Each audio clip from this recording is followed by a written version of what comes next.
Environmentalism is often perceived to only be for some groups, many of them consisting of privileged individuals that have the time and money to invest in sustainable practices or be involved in conservation movements. But the reality is that environmental issues hold a much closer proximity to our daily lives than we like to think they do.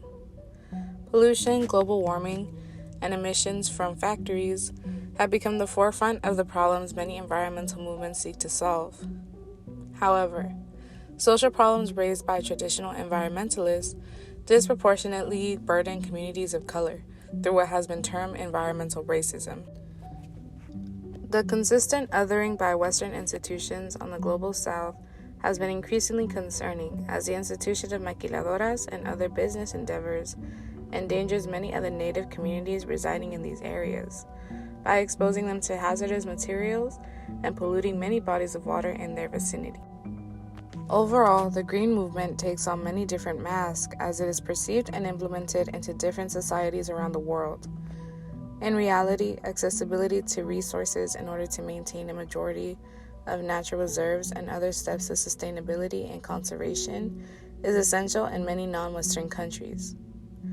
However, it is extremely difficult to fund many of these natural reserves if they do not have international backing. One such zone is the Tijuana River. In its journey crossing the border, the river passes through two very different worlds that do not have a unionized or central approach to tackling the environmental issues affecting the community. The Tijuana TransBorder region is home to the Tijuana River, a 120-mile body of water that stretches along two places divided by a metal fence. A place of transition, where subcultures bloom under the mixing of cultural ideals. Because of this mixing, there is a difficulty and complexity that comes with addressing the pollution plaguing the Tijuana River. It requires more of a joint effort between the two societies surrounding it. One of the main issues that really impacted Tijuana was its rapid population increase.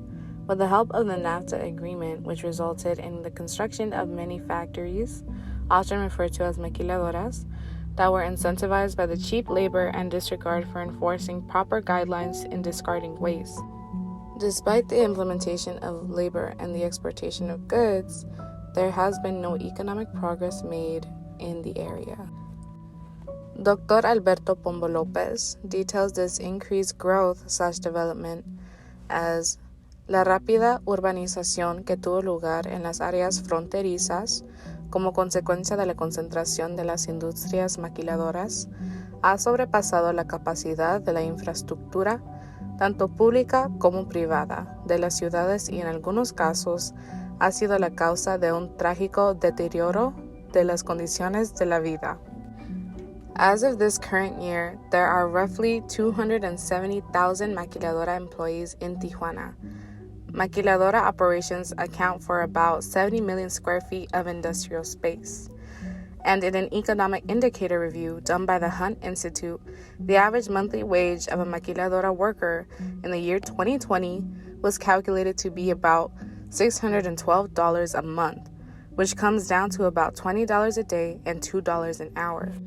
Many of these workers still struggle to make ends meet, leading to the lower standards of living and a large population density that overflows in many of the border cities, which have been economically stunted by the continued dodgy business practices utilized by many U.S. corporations stationed in border towns like Tijuana. The absence of a centralized environmental movement sprouted the continued exploitation and pollution of the Tijuana River area, to the extent where the amount of sewage and waste in the river has now been categorized as a public health crisis. Although environmentalism is typically seen as a more classist movement consisting of people with more privileged situations, and in some cases influencers and celebrities, it has become more inclusive in recent years to amplify the voices of the communities that are more commonly overlooked or ignored. One such community being the Tijuana TransBorder region. After years of exploitation and rapid industrial growth, there is now a more conscious approach to protecting the health of the environment and the people surrounding it. Environmentalism and environmental justice should be widespread to every community.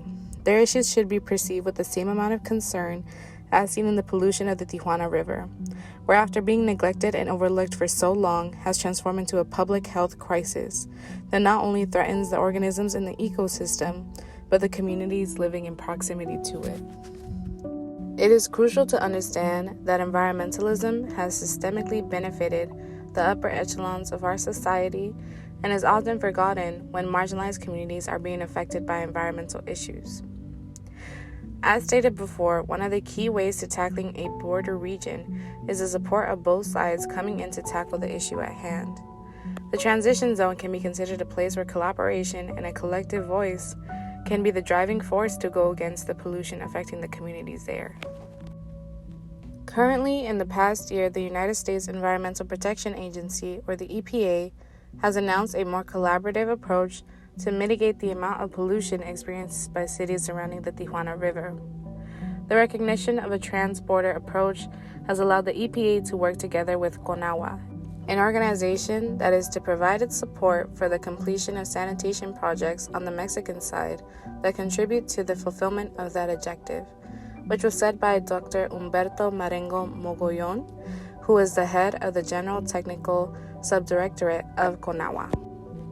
With this collaborative approach, we can take a step forward in deconstructing the physical and mental border that divides both sides of a metal fence aimed to separate two communities, one where its environmental voice is heard loud and clear internationally, and another whose voice has just become as essential as the other in the fight against pollution and exploitation for both the environment and the communities affected.